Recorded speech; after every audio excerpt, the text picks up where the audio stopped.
the Steelers against the Browns. The Steelers. Now, let me first say this.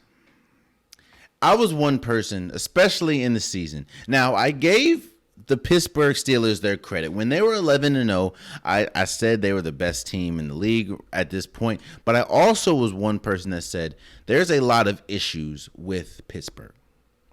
Now, yes, you're 11-0, but you have to look at 11. Not all undefeateds are made equal. For instance, let's go back to college football for a second. Alabama's being undefeated, and Alabama undefeated and Ohio State undefeated was different. You know, the Big Ten is different than the SEC. Alabama's undefeated was different than Clemson's undefeated. ACC is different than the SEC. You look at the strength of schedule. You look at who you play. You look at the amount of home games. You look at the amount of away games. You look at the stats. No, all undefeateds are not the same. So bring it back to Pittsburgh. Yes, they were 11-0, but I was like, there's a lot of things that aren't attractive about Pittsburgh. For one, they are god awful when it comes to running the ball. James Conner, Snell, they are I think they're like a bottom 3 in running the ball. A team that is 11-0 is one of the worst running teams in the league. Number 2, a huge red flag is that yes, you have Juju Smith-Schuster. Yes, you have Chase Claypool. Yes, you have William or Washington. But Pittsburgh does not throw the ball downfield, deep. Like, it's a lot of dink and dunks, or it's a lot of, throw it to the flats, and the wide receivers, how shifty and how crafty and how fast they are, they make a play. That's what it's a lot of. And that bodes well in the regular season when you play, bad teams, when you play the Bengals, even though they lost to them, but when you play bad teams, but it doesn't bode well for you in the playoffs. You need look at all the offenses that's won previous Super Bowls. Even the Patriots that didn't have a lot of wide receivers, they still had Tom Brady, who was throwing the ball deep. They had Wes Welker. They had Julian Edelman. Even the one that they lost, they had Randy Moss. It's not going to bode well for you if you continuously just throw the ball in the flats and expect your wide receivers to make a play. So seeing all these red flags, not to mention another red flag is a lot of this. The team had a lot of off the field that kind of carried on the field situations. And I'm speaking about just being loud in the media. You see what Juju Smith was doing, or Juju Smith-Schuster was doing. You see some of the running backs, they dealt with injury. Not to mention the injuries. There was a lot of stuff that the Pittsburgh Steelers, there was a lot of red flags, let's say that the Pittsburgh Steelers had. So let's fast forward to Sunday. I was one of the people, and you can look last week, I was one of the people that said the Browns, I thought not having Kevin Stefanski, their head coach, who's also the play caller, was going to be huge for the Browns. They not only were they missing the play caller, they were missing some key pieces on the defensive side and key pieces on the offensive side. They didn't practice for the whole week due to COVID, and they had to close the facilities. I just thought that, not to mention Big Ben was rested and TJ Watt was rested. Some of their best players were rested. I thought that this game, it wasn't going to be a cakewalk because it's still a divisional matchup between the Browns and the Steelers. But I thought that Big Ben and the Steelers were going to be able to beat a head coachless Browns team. Boy, oh boy, was I wrong. From the first play of the game, veteran Maurice Pouncey hikes the ball to Big Ben. Now, granted, Big Ben is like 6'4", 6'5". He sails the joint over his head. Big Ben and James Conner run for the ball. It goes in the end zone. None of them dive to get it until the Browns dive to get it. They get a touchdown. It's very rare that in the NFL, the first play, it's not like basketball. The first play is very rare that the first play in an NFL game decides I guess the fate of the game. You know what I mean? But it was just downhill from there when we talk about Pittsburgh. So the Browns won 48-37, but the game was not close at all. Like, I understand that Big Ben had the most completions in NFL history. I think he had like 47. He also threw for 500 yards. I think that's second to Tom Brady when we talk about the playoffs. But the game was not, I know they only lost by 11, but the game was not close. There was not a point in that game where you thought, you know what? Pittsburgh might come back. Not one. Like, it was just complete dominance. And again, it shocked me because I did not expect it, seeing as though the cards were stacked against Cleveland. Again, you didn't have a head coach. And who is your play caller? It would be different if your head coach wasn't your play caller, but your head coach is your play caller. You're having a quarterback who this is his first time in the playoffs. You have a young team. You haven't won in Pittsburgh since 1994, my birth year, by the way. Like, it doesn't. The cards are stacked against Cleveland, and for them to come out there and beat a Pittsburgh team, they beat them at every facet of the game. The quarterback position, the running back position, they won the trenches both offensively and defensively. The special teams. And the thing was, there was nothing, like absolutely nothing, that I think coaching could have done to help the Steelers. Like, I don't think Mike Tomlin, there was nothing he could have said, nothing he could have drew up to help Pittsburgh. That's just how it went, man. Now, what happens moving forward?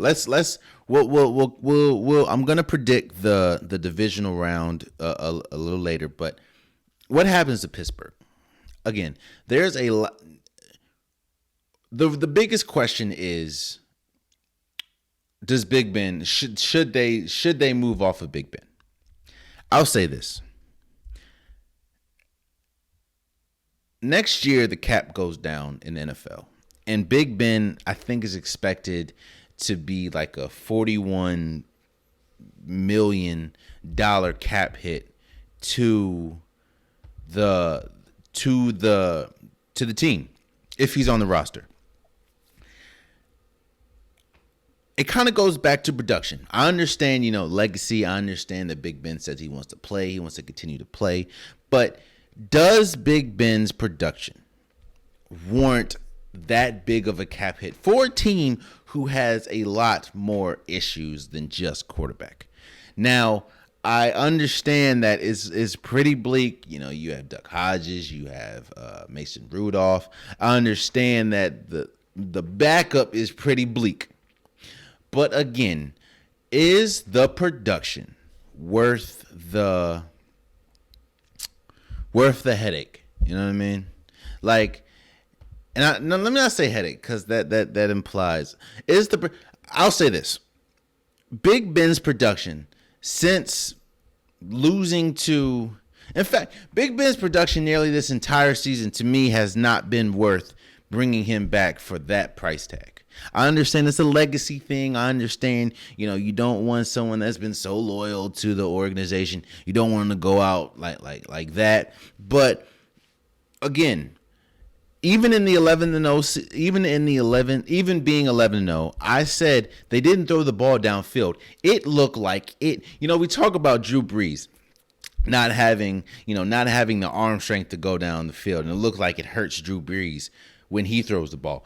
Big Ben looks like his arm's about to fall off if he tries to pass 25 yards or deeper. Like, it just doesn't look good. Not to mention the fact that in those losses, he was a huge part. He was a turnover machine. He had 4 touchdowns on Sunday, and he also had 4 interceptions. Like, now, I understand 2 of the interceptions were tipped balls at the line of scrimmage, and then the defender came and scooped it up or, caught it. But 2 of those interceptions were horrible. Like, you look at it like, what was he looking at? That's how bad they were. Not to mention, he's not a mobile quarterback. He's an old 38, and you have you have quarterbacks that's younger that will be hitting free agency, like, and or you can try to trade.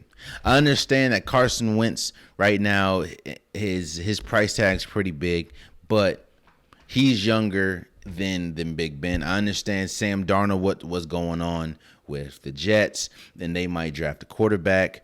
Who knows what we got Cam Newton. Hell, what's his name? Jameis Winston's going to be a free agent. Like, I'll say it like this. If I was front office, I sit Big Ben down. Like, yo, Ben, what's good with you, folk? What's good with you, bro? Look here, man. Look here. I'm gonna just be real with you, man. You're getting old, bro. We love what you've done with the organization. You know, you got us 3 Super Bowls. We won 2 of them Jones. I appreciate you. We love you to death. But it's just at this point, you know, we want you to. You can retire and go out like that, or we're going to have to cut you. And I don't want you to be cut. And I think that it's just I think, you know, your time here is up. That's the conversation I think they have to have with Big Ben, bro. Because even in the 11, even being 11-0, it just didn't look good. And then the losses start, like, you know what I'm saying? Here's it. Kansas City Chiefs, right? Kansas City Chiefs do not have a good run game. They don't have a consistent run. Even though you have Le'Veon Bell, you have Clyde Edwards-Helaire, they don't have a consistent running. Like, they don't have a consistent running game. But because Patrick Mahomes is so good and their passing attack is so elite, it doesn't really matter that they don't have a running game. And that's the thing. If you look on paper, the Pittsburgh Steelers have incredible wide receivers.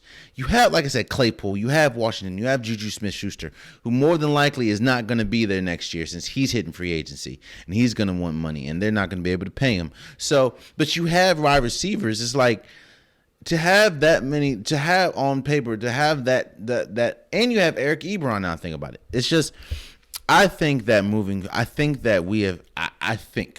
now, I could be wrong, but I think we've seen the last of Big Ben, especially elite Big Ben. Like, this entire season, he hasn't looked good, man. And Sunday was just, and again, I'm not putting it all on him. Of course, like I said, you had a lot of key injuries in the defense, but and the Pittsburgh Steelers have dealt with, I think they had the most drops by wide receivers in the league by like a long shot.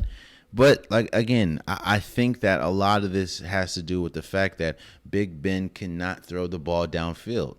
And it showed. The Browns were playing everything. Like, they didn't even – they were crowding the line of scrimmage, man. Like, and they were playing for the flats. Like, they were not playing at all. They didn't think at all that Big Ben was going to kill them downfield, because he hasn't done it all. I think he did it one half, and that was in the second half against the Colts.